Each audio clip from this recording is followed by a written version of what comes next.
El informativo. Hola, buenas tardes. Bienvenidos al informativo de NTN24, el canal de las Américas. Ruth del Salto, Carlos Figueroa, compartiendo este mediodía junto a ustedes, Solar. ¿Qué tal, Carlos? Un buen día, un buen jueves para todos. Bienvenidos a esta emisión del informativo. La comunidad internacional ha expresado su preocupación tras el aumento de la reciente tensión en el Golfo de Omán. El secretario general de Naciones Unidas, así como varios líderes del mundo, han advertido sobre el peligro de una guerra en esta región. I note with deep concern this morning's security incidents. Tomo nota con profunda preocupación de los incidentes de seguridad de esta mañana en el estrecho de Hormuz.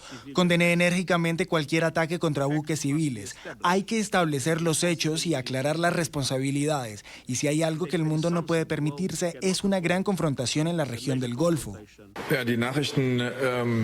Las noticias que hemos recibido sobre los ataques a 2 petroleros del Golfo de Omán son extremadamente preocupantes. Por lo tanto, es necesario obtener información fiable para llevar a cabo una clasificación.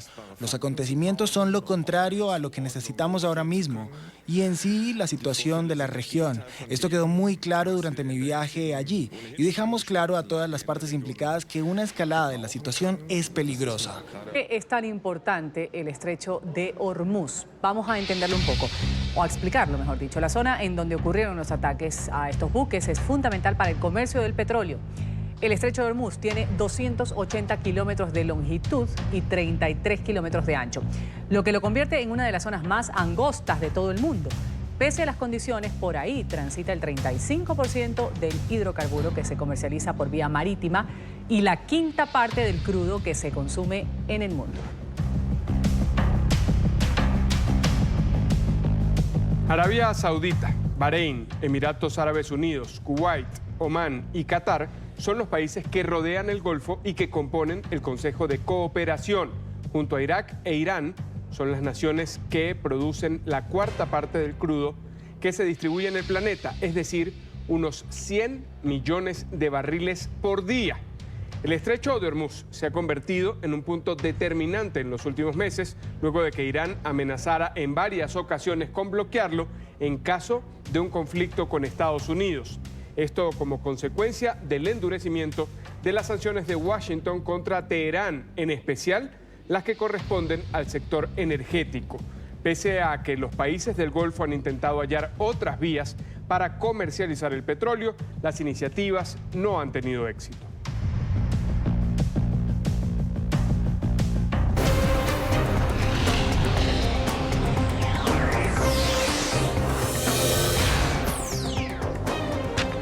Otros temas. México va a presentar mañana el plan completo para mitigar el fenómeno migratorio. En esta conferencia matutina de hoy, el presidente Andrés Manuel López Obrador ha anunciado que el viernes va a presentar todas las medidas que puso en marcha su administración para frenar la inmigración centroamericana y cumplir con estos acuerdos pactados con el gobierno de Estados Unidos. Según el mandatario, las iniciativas van a terminar de concretarse tras una reunión con el sector privado. López Obrador ha reiterado su compromiso de garantizar la seguridad y los derechos humanos de los migrantes en medio del endurecimiento de las políticas migratorias.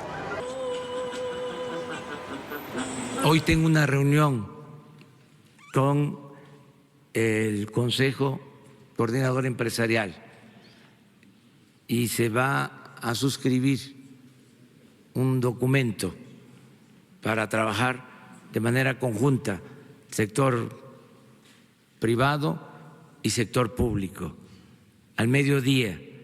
Y mañana vamos a presentar completo el plan de migración. Nos acompañan los gobernadores de Tabasco, de Campeche, de Chiapas, de Veracruz. En Estados Unidos, por primera vez, el número de mexicanos indocumentados no supera a la suma del resto de las nacionalidades de migrantes, según el último informe del Centro de Investigaciones Pew. Señala el estudio que en el año 2017 había en Estados Unidos 10.5 millones de migrantes sin papeles, de los cuales 4.9 millones eran mexicanos. Se trata de la primera vez en décadas que los indocumentados de ese país no superan a los del resto de naciones juntas. Noticia en directo desde Washington con Emiliana Molina. Emiliana. Ruth, Carlos, así es, ¿qué tal? Muy buenas tardes. Pues esta cifra se alcanza por primera vez por un factor bastante importante, y es que la disminución de inmigrantes nacidos en México juega un papel bastante importante en reducir también el número de mexicanos no autorizados en Estados Unidos. De hecho, según algunos expertos, las familias mexicanas están teniendo entre alrededor de 1 a 2 hijos. Y una cifra también bastante importante es que en 2007 alrededor de 12,2 millones de mexicanos nacieron en este país, pero en 2017 esta cifra disminuyó en alrededor 1,7 millones. Las tendencias de México para migrar para acá han bajado. Sabemos que México, los niveles de educación en México están incrementando más que antes. Sabemos que la economía de México está relativamente en un mejor lugar que antes. Y también es muy importante tener en la mentalidad que las características demográficas de la población mexicana están cambiando también más. Es una población que está envejeciendo, y porque está envejeciendo, menos de ellos buscan venir a Estados Unidos o a otro país. Un factor importante también en estas nuevas cifras, según el Centro de Investigaciones Pew, es que muchos más mexicanos están regresando a su país si lo comparamos con la cifra de mexicanos que están intentando ingresar a Estados Unidos, lo cual representa un reto a largo plazo también para las autoridades mexicanas, pues ahora tendrán que brindarle apoyo a esta población adulta con servicios y programas necesarios. De hecho, según también este estudio, aquellas personas que están ingresando a Estados Unidos, las poblaciones más grandes son en este momento Asia, China, y también vienen de países como El Salvador, Honduras y Guatemala. Esta es toda la información que tenemos en directo desde Washington. Emiliana Molina, regreso con ustedes al estudio. Emiliana, muchas gracias por ese reporte desde la capital estadounidense. Al menos 25 policías han resultado heridos durante los disturbios registrados la noche de este miércoles en Memphis, en Tennessee. Los manifestantes han protestado por la muerte de una joven a manos de las fuerzas de seguridad. La situación se salió de control cuando las personas comenzaron a arrojar objetos contundentes contra los uniformados, quienes respondieron con gases lacrimógenos. Las personas han sido detenidas, 3 de ellas, y 2 periodistas resultaron lesionados. Una estación de bomberos, varios comercios también sufrieron daños. En Colombia fueron liberados los 4 integrantes de la Fuerza de Despliegue Rápido del Ejército que habían sido secuestrados el miércoles por habitantes del municipio de San Calixto, departamento de Norte de Santander, en el oriente del territorio. La intervención de la Defensoría del Pueblo y la Iglesia Católica fue determinante para la liberación de los uniformados que adelantaban un operativo en la conocida zona del Catatumbo. El objetivo era capturar a 2 cabecillas de una organización criminal que figuran entre los delincuentes más buscados del país. La ONG Espacio Público ha denunciado que en el mes de mayo se registraron 114 casos de violación a la libertad de expresión. Los representantes de esta organización aseguran que los cuerpos de seguridad y los funcionarios públicos son los que más violentan el derecho constitucional a expresarse libremente en la nación petrolera. Tenemos información desde Caracas con Luis Alejandro Laya. Luis, muy buena tarde, adelante. Hola, buenas tardes. En Venezuela la violación en contra de la libertad de expresión se agudiza. El mes de mayo ha sido uno de los más emblemáticos en cuanto a esto, según la ONG Espacio Público. Han recibido al menos 114 denuncias de agresiones contra 60 periodistas y medios de comunicación. Han indicado que es uno de los peores meses en cuanto a este registro, incluso tomando en cuenta las protestas del año 2017. Bueno, la libertad de expresión en Venezuela siempre ha estado agredida desde 1999 para acá. Desde que Hugo Chávez asumió el poder, hubo una agresión permanente a los periodistas, a los medios de comunicación, donde ellos no aceptan que se diga la verdad o que el periodista busque esa verdad que se esconde en la noticia. Y es justamente allí donde se ha diseñado una política de Estado en contra de los periodistas y en contra de los medios de comunicación. Los agreden, los empujan. La periodista Ruth Lara Castillo, que es secretaria general del sindicato del Colegio de Periodistas allá en el estado Carabobo, bueno, la insultaron, la amenazaron y unos funcionarios le dijeron inclusive que iban contra ella y que los periodistas éramos una rata porque los periodistas buscábamos la información y según la opinión de ese funcionario estábamos justamente propiciando un movimiento revolucionario en Venezuela, un cambio de Estado. Los propios periodistas y trabajadores de la prensa señalan que es riesgoso estar en la calle, sienten miedo al momento de ejercer su labor, indican que esta situación no debe continuar, se sienten amenazados no solamente por algunas personas denominadas colectivos en Venezuela, sino también por los cuerpos de seguridad. Sinceramente es fuerte. Nosotros los camarógrafos, asistentes, hasta ustedes mismos los periodistas han recibido golpes, maltrato, insultos, no solamente con la gente de seguridad, también con la gente del oficialismo. Y entonces no tienen a zozobra y uno sale asustado en la calle. Uno cuando está en la calle está asustado, pero uno tiene que sacar el trabajo. Yo creo que nadie se acostumbra a los abusos y a la arbitrariedad. Yo creo más bien que uno ha tenido que ingeniárselas para sortear ese tipo de impedimentos. Por 5 semanas, como estábamos comentando antes, se prohibió o se impidió el acceso de la prensa a la Asamblea Nacional. Hace una semana logramos pasar, los periodistas que cubrimos la Asamblea Nacional logramos pasar, más allá de que fuera entre empujones, sobrepasando al cerco policial, fue un producto de ingeniarnos para poder pasar. A pesar de estas agresiones, periodistas y trabajadores de la prensa continúan informando en Venezuela. Trabajan a riesgo. Todos los días se vive una nueva situación de peligro en sus labores. Sin embargo, indican que continuarán haciéndolo, pues donde se cierra una puerta, se abre una ventana. Desde Caracas, Venezuela, para NTN 24, Luis Alejandro Laya. Gracias, Luis, por ese reporte. Tras 36 días de aislamiento, el primer viceministro de la Asamblea Nacional de Venezuela, Edgar Zambrano, ha recibido la visita de su esposa y de sus abogados. El diputado y mano derecha del presidente interino Juan Guaidó ha permanecido en su celda sin ver la luz desde el 8 de junio, cuando fue arrestado por funcionarios del régimen de Nicolás Maduro. La esposa de Zambrano aseguró que el político se encuentra bien de salud y no presenta agresiones físicas. Sus abogados afirman que está retenido de manera ilegal y no se ha cumplido el debido proceso. Un sacerdote venezolano rompe esquemas en la predicación del Evangelio. Luis Antonio Salazar, un fraile de la orden religiosa de los capuchinos y ex participante de un concurso de belleza, usa su cuenta en Instagram para hablar de la Biblia.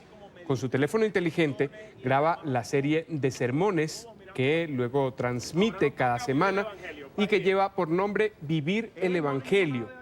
Allí explica la palabra de Dios con referencias cinematográficas. En su perfil en redes sociales ha aumentado el número de seguidores luego de unirse a las protestas masivas contra el régimen de Nicolás Maduro. Él bendecía a los manifestantes mientras corrían para resguardarse de las bombas lacrimógenas y actualmente este señor cuenta con 30.000 seguidores. Tengo un gran número de gente que me dice, sigue haciéndolo, me gusta, qué buenas ideas, échale pierna. Y entonces, ¿sabes? Cuando uno emprende algo, uno no se puede dejar llevar por los malos comentarios, porque te están quemando tus sueños. Vos tenés que agarrar y decirle, o sea, mis sueños son más grandes que sus críticas. ¿Ok? Y esto es un sueño, esto es un proyecto y le echamos pierna, pues. Y le echamos pierna y trabajamos para aquella gente que se lo disfruta. En Ecuador, un recluso murió tras un incidente en una cárcel de Guayaquil. El reo, que cumplía una condena de 26 años, falleció a causa de varios disparos que le fueron propinados por un grupo de prisioneros y después fue decapitado.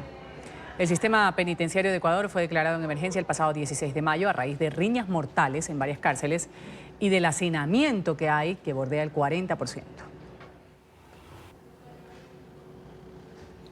Luto en México, que se extiende a Latinoamérica. Ha muerto la actriz Edith González luego de una lucha contra el cáncer de ovario. La artista informó en agosto del año 2016 que le fue detectada la enfermedad que durante más de 2 años enfrentó con una actitud positiva. Edith González protagonizó historias como Bianca Vidal, Doña Bárbara, Mujer de Madera y su papel estelar en Corazón Salvaje. La actriz tenía 54 años. 24 horas ha permanecido secuestrado el periodista mexicano Marco Miranda. El reportero fue interceptado en la mañana del miércoles a una cuadra de su casa en el municipio de Boca del Río, en el estado de Veracruz. Tras su desaparición, la familia reportó a las autoridades lo sucedido, responsabilizó al gobierno de lo que pudiese pasar. De inmediato, la Secretaría de Seguridad Pública y la Marina, también la Defensa Nacional, iniciaron un operativo para dar con su paradero. Tras ubicarlo, se registró un enfrentamiento entre las fuerzas militares y los captores. Pese a ello, Miranda fue rescatado con vida, sin ningún tipo de lesión. Estos hechos han ocurrido el mismo día en el que fue asesinada la periodista Norma Sarabia en el estado de Tabasco.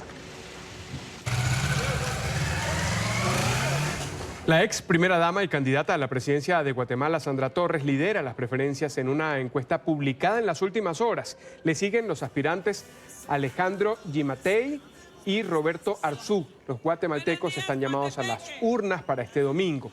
Si ninguno de los candidatos obtiene la mayoría, habrá una segunda vuelta el 11 de agosto. Torres habló en las últimas horas sobre reforzar la seguridad en las fronteras y también sobre la lucha contra el narcotráfico.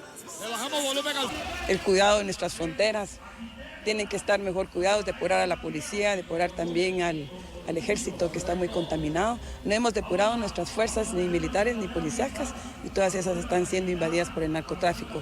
No están accionando los radares que deberían de estar funcionando, nuevamente están en acción, revivieron las pistas clandestinas que habían sido erradicadas en el del 2009, 2010 y 2011 en el gobierno de la UNE. Hoy vemos trasiego de drogas nuevamente aéreo y trasiego de drogas marítimo, lo cual es una muy mala noticia para nuestro país. En Buenos Aires, las abuelas de la Plaza de Mayo han anunciado la aparición de un nuevo nieto, el número 130, desde que la organización inició su tarea de búsqueda de bebés robados durante la dictadura argentina. La identidad del nieto 130 va a ser revelada el día de hoy en una conferencia de prensa donde se espera la asistencia de esta persona. Lo único que se ha dado a conocer hasta el momento es que es un hombre que vive fuera de la capital argentina.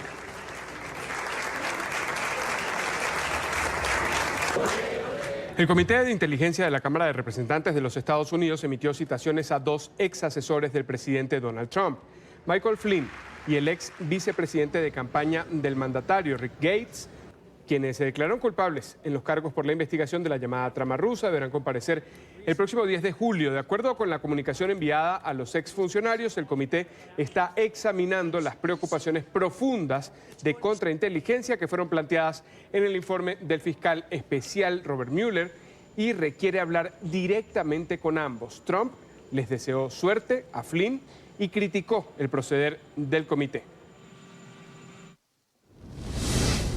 El general Michael Flynn, el héroe de guerra de 33 años que ha servido con distinción, no ha contratado a un buen abogado, ha contratado a un gran abogado, Sidney Powell. Mis mejores deseos y buena suerte para ambos.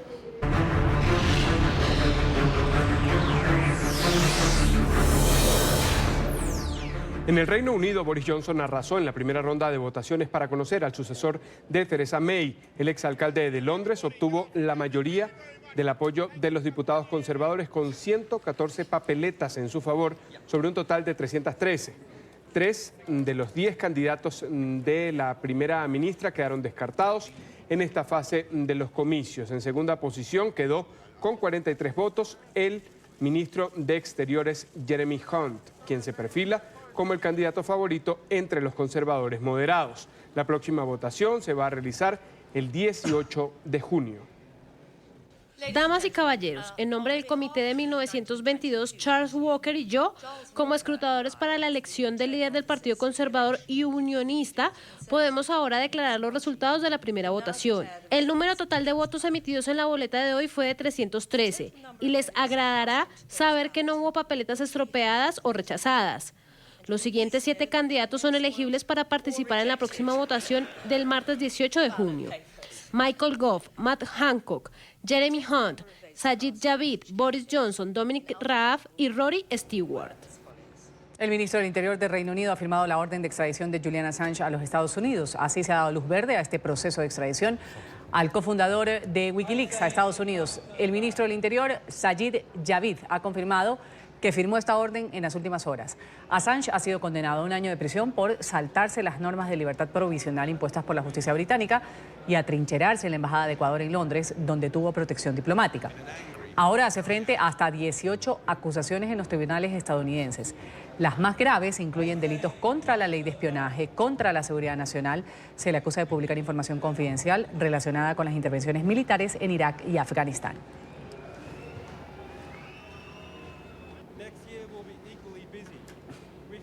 China no cederá a la presión de Estados Unidos. El Ministerio de Comercio del gigante asiático afirmó que no permitirá que Washington lo obligue a firmar un acuerdo comercial si este no hace parte de un diálogo. En la misiva asegura que rechaza la presión del gobierno de Donald Trump y su intención de aumentar los aranceles hasta los 300.000 millones de dólares. Beijing agregó que cualquier acuerdo bajo presión va a fracasar. Las negociaciones comerciales entre las dos economías más grandes del mundo se derrumbaron en mayo. Estados Unidos asegura que China incumple los compromisos adquiridos en temas como la detención del robo de la propiedad intelectual.